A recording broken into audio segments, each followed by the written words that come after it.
Hello, কেমন আছো বন্ধুরা? নিশ্চয়ই ভালো আছো। আবার একটা নতুন ব্লগ নিয়ে চলে আসলাম তোমাদের সাথে। এই দেখতে পাচ্ছ আমার সেই বন্ধু ঘুমিয়েছে, আমি ওকে তোলার চেষ্টা করলাম কিন্তু উঠলো না। আমি বললাম চলো ভাই মেলায় যাবো, বললো না ও ঘুমাবি। সেজন্য ও ঘুমিয়েছিল, সেই জন্য ভাবলাম চলো আমরা মেলা থেকে ঘুরে আসি, যেহেতু তমলুকে মেলা হচ্ছে আমরা যাব না তা কখনো হয়। সেই জন্য বেরিয়ে গেলাম মেলার জন্যে। তো দেখতে পাচ্ছ প্রচণ্ড শীতে গাড়ি চালাতে কিন্তু ভাই প্রচুর কষ্ট হয়, সেই জন্য আমার একটা চাস্তো ভাইকে নিয়ে চলে গেলাম মেলা। বলছি চলো তমলুক বই মেলায় যাওয়া যাক। সেই রাজবাড়ি বই মেলা, কিন্তু বই মেলা নাম রয়েছে কিন্তু বই দোকান একটাও বসেনি ভাই, সত্যি কথা বলতে। তারপরে এই দেখতে পাচ্ছ ঠান্ডা, প্রচণ্ড ঠান্ডা পড়েছে দেখতে পেয়েছ। আমি তো একদম পিছনে বসে আছি টুক করে, আমার চাস্তো ভাবছি তুই চালা।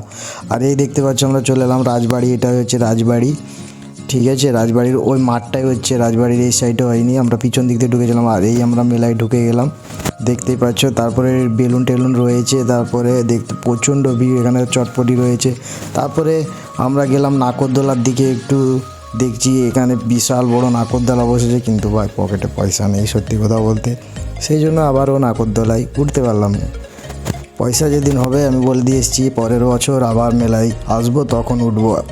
তারপরে এখানেও দেখছি সব, এটার নাম জানিনি ভাই সত্যি কথা বলতে কি বলে এটা, আর আমি কোনো দিন এতে উঠিনিও।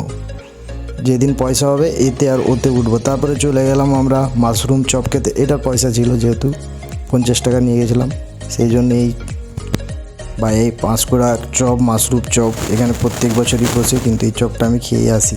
সেই জন্য দোকানদারকে বললাম ভাই তোমার ভিডিও বানিয়ে দিচ্ছি, একটু বেশি দিও। বলছো ঠিক আছে দাদা দিয়ে দেবো, তুমি ভালো করে বানিয়ে দিও। বলি ওকে ঠিক আছে, যতটা হয় ভাই আমি চেষ্টা করব। তারপরে আমরা এই মাশরুম চপ খেয়ে আবার একটু গেলাম প্রোগ্রাম দেখতে।